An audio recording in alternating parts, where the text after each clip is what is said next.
Biru Bidang, Nafika Yakso, free Palestine.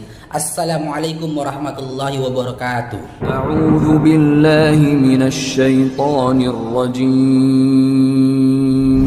Bismillahirrahmanirrahim.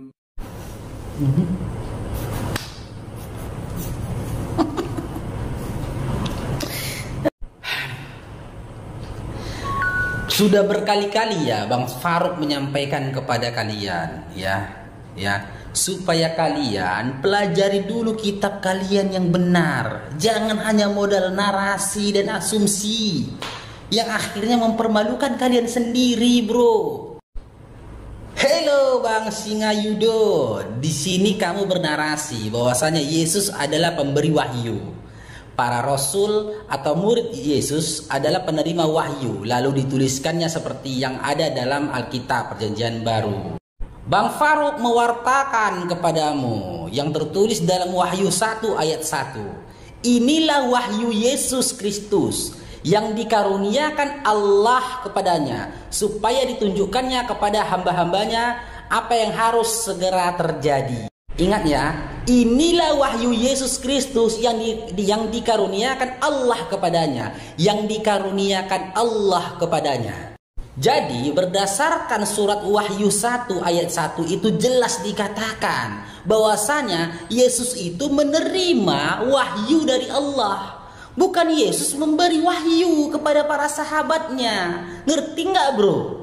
Aduh, jadi bagaimana ceritanya itu surat Yohanes, surat Matius yang ditulis setelah Yesus diangkat ke surga. Mereka yang menulis surat Yohanes dan surat Matius serta surat lainnya itu mendapatkan wahyu dari siapa lagi? Sementara sang penerima wahyu yaitu Yesus telah diangkat ke surga. Mereka mendapatkan wahyu dari siapa lagi? Aduh, pusing. Belajar lagi lah kok ya, Yudo. Ya, Singa Yudo. Belajar lagi ya. Biru Bidang, Nafika Yakso, free Palestine. Assalamualaikum warahmatullahi wabarakatuh. Orang-orang seperti si Abon ini ya, seolah-olah ingin menunjukkan bahwasanya dia adalah seorang kritikus Quran yang ulung. Meski pada sejatinya dia sebenarnya tak memahami sedikit pun tentang Al-Quran. Cuman di video kali ini saya lebih tertarik membahas tentang perkataan dia yang menyatakan saya daleh. Jadi sebelum saya dinyatakan daleh, saya mengingat suatu momen di waktu saya di agama saya yang dulu. Momen yang juga sekaligus sesuatu yang menggelikan buat saya jika saya kenang saat ini juga. Momen itu adalah di saat makan bersama. Jadi di agama saya dulu, di saat kami hendak makan bersama, yaitu berdoa dulu sebelum makan. Dan orang yang dimuliakan atau orang yang dituakan, dia yang akan memimpin doa. Nah, masalah akan muncul di saat berdoa bersama. Kenapa saya katakan akan muncul masalah? Karena orang yang memimpin doa sebelum makan itu bisa berdoa sampai 20 menit, Bang. 20 menit. Karena apa bisa sampai selama itu dia berdoa? Logikanya ya, kita akan berdoa sebelum makan. Berarti yang kita sampaikan itu adalah syukur kepada Allah atas makanan yang diberikan kepada kita. Tapi yang memimpin doa itu, Bang, sebelum dia menyampaikan syukur atas makanan yang diberikan atau rezeki yang diberikan oleh Allah kepada kita, dia doakan dulu anaknya yang di perantauan. Dia doakan dulu keluarganya yang sakit. Bahkan dia doakan lagi pemerintahnya. Dia doakan lagi, didoakannya dulu wali kota, gubernur, presiden, semua didoakannya dulu. Baru setelah itu didoakannya makanan. Sampai keriting awak nungguin si pemimpin doa ini selesai berdoa. Itulah sesuatu yang menggelikan dan sesuatu yang lucu buat saya. Sampai 15 menit berdoanya. Jadi dari makanan itu hangat sampai kepada makanan itu dingin. Dan setelah saya Islam, saya baru sadari kenapa mereka begitu di dalam berdoa. Karena di dalam agama mereka tidak memiliki hukum fikih ataupun syariat tuntunan cara berdoa. Dan alhamdulillah di dalam Islam doa itu singkat, padat, tegas dan tepat. Yang jadi pertanyaan, apakah masih begitu kau berdoanya, Bon? Biru Bidang, Nafika Yakso, free Palestine. Assalamualaikum warahmatullahi wabarakatuh.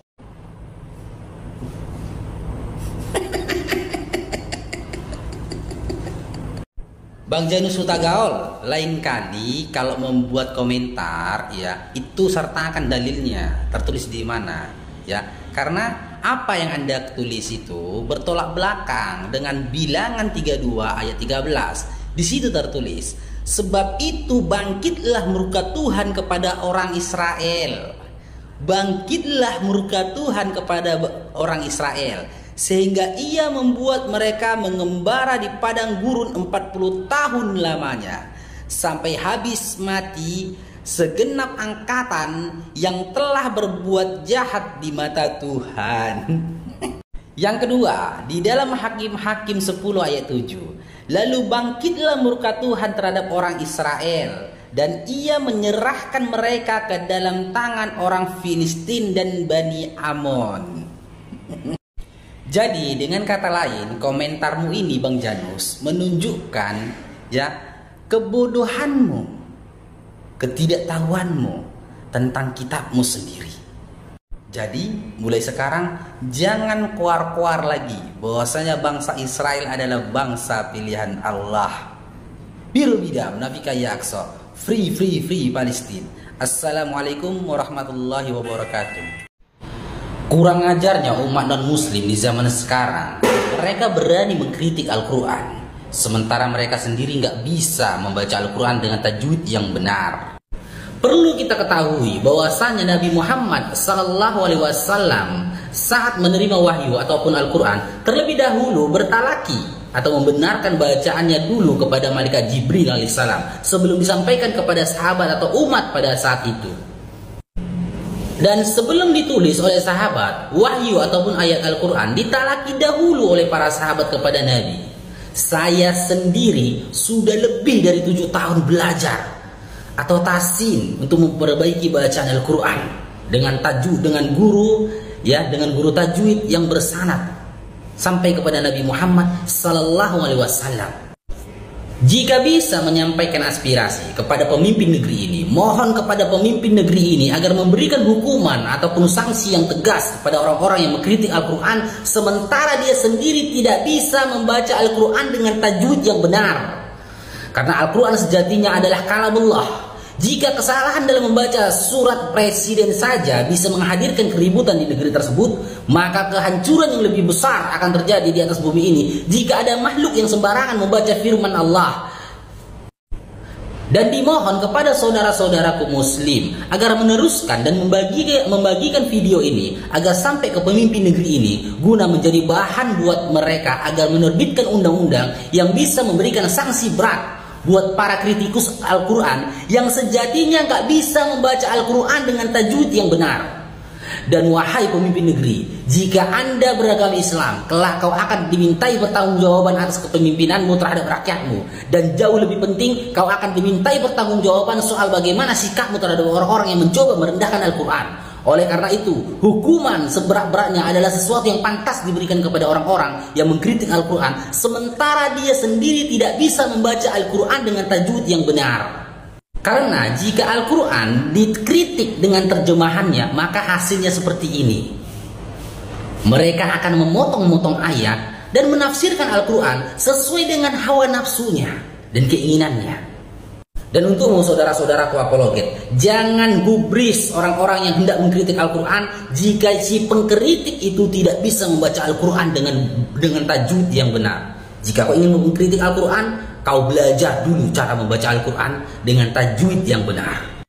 Dan jika saya yang menjadi pemimpin di negeri ini, maka hukuman untuk orang-orang yang seperti ini ya akan diberikan hukuman mati. Biru bidam nafika ya aqsa, free Palestina. Assalamualaikum warahmatullahi wabarakatuh.